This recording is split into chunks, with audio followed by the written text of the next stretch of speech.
welcome to today's video. Today I'm going to be talking about misconceptions and mistakes related to sustainability and eco-minimalism. You may be wondering, why would you focus on mistakes rather than actions that make an impact?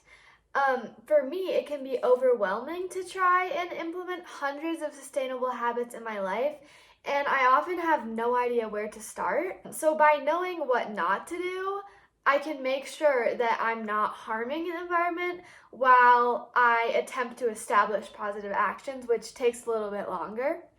I think it's best to be honest and transparent about mistakes and misconceptions because mistakes should be learned from, and I don't want to try and hide the mistakes that I make because everyone makes mistakes, especially going through something as challenging as becoming waste-free. And my hope is that you will learn something from my mistakes. So without further ado, let's start the video. Okay, so the first thing that I have been led to believe was better is quantity over quality. And I'm totally guilty for searching for the lowest price on Amazon, or when I'm on online shopping, like filtering it price lowest to highest, because who doesn't want to find a good deal? That's what society has taught us to do. However, cheaper doesn't mean better, and I'm finally starting to understand and appreciate good quality. So here's how you can do this too. Instead of immediately jumping on the web to search for the lowest price, think about what exactly you want, how much it matters to you, how long you expect it to last, and how much you are willing to pay for it. Even if you end up having to adjust your price range, I think it's better to go into a purpose with intention rather than reacting to products and their prices. Let this feeling of desire sit for a bit before you make a purchase, because in some cases it will go away. I have had many examples where I really want something one day, and then I will just think about it for a little bit, and then a week later I will not understand why I wanted that, and that can be really effective in saving you from buying something you don't need. My second tip for you all is avoiding fast fashion. So the fashion industry alone is responsible for dumping 92 million tons of waste in landfills a year, which is roughly 80 pounds of waste per person, which is literally insane because that is just the fashion industry alone. So if you're not familiar with the term fast fashion, it basically means styles that are always changing and are made to make you feel behind, which will cause you to buy more clothes.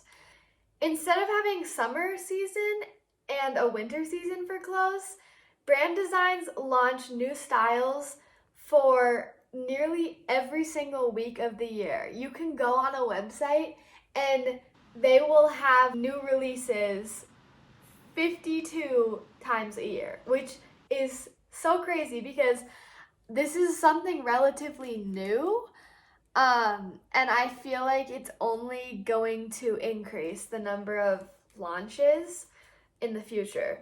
Another big problem with fast fashion is it results in cheaper materials and threads that contain microplastics because they're cheaper. Also, cheaper clothing means low wages, usually not in the US, and clothing that will only sustain a couple of washes and will release microplastics in the wash cycle that will clog your washer, which I'm going to talk about later in other videos. But yeah, microplastics in cheap threads is a really big problem. If you haven't seen the documentary called Minimalism, I highly recommend it because they go into detail about fast fashion and its environmental effects, and it's where I learned a lot about fast fashion, so I would definitely recommend it. It's a great resource for learning about this type of problem. My third tip for you all is worn clothes don't mean dirty clothes. This can be made short and sweet. Did you know that you can wear a shirt for a couple of hours and not have to wash it? What a concept. I am totally guilty of this and it drives me crazy, but I'm trying to get better and not just throw everything I wear in the hamper because most of the time it's perfectly clean. My fourth tip for you all has to do with single-use items, which are so wasteful. It makes me cringe. Just like, no need for single-use products. Okay, so basically, single-use is the opposite of sustainable. Some examples of single-use products are plastic water bottles, makeup wipes, plastic silverware, plastic wrap and foil, wrapping paper, which I will talk about wrapping paper in another video, but wrapping paper is the most pointless thing ever. Paper towels, disposable anything really is single-use, so like masks, disposable ones, toothbrushes that are disposable, cameras that are disposable, you name it. Anything that is advertised to be thrown away after single use is so not helpful.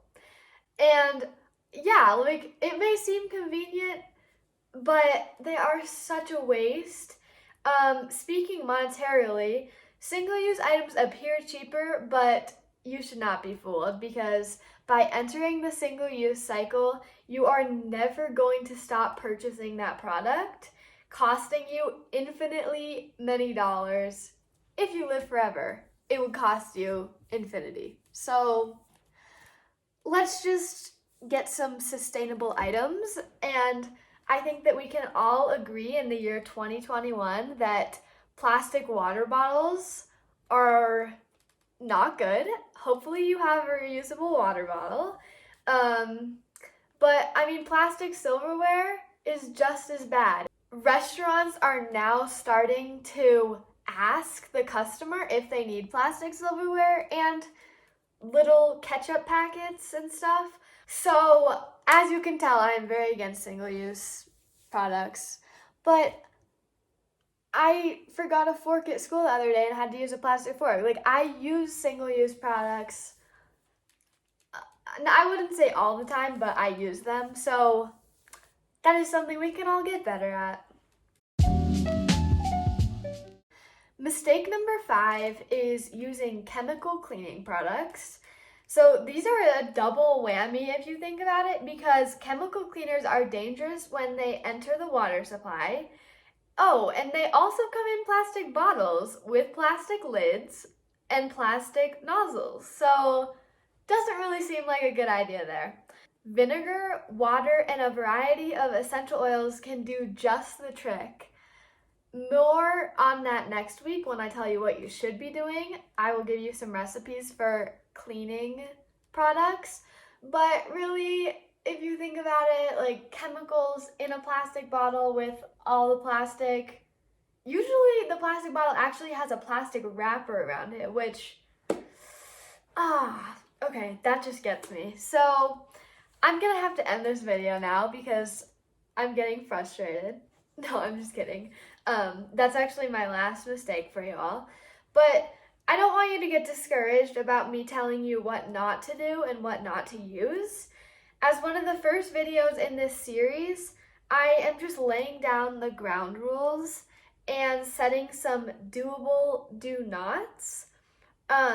Next week, I will be inspiring you with a variety of ways you can contribute to sustainability. Until then, I'll see you next week. Bye for now.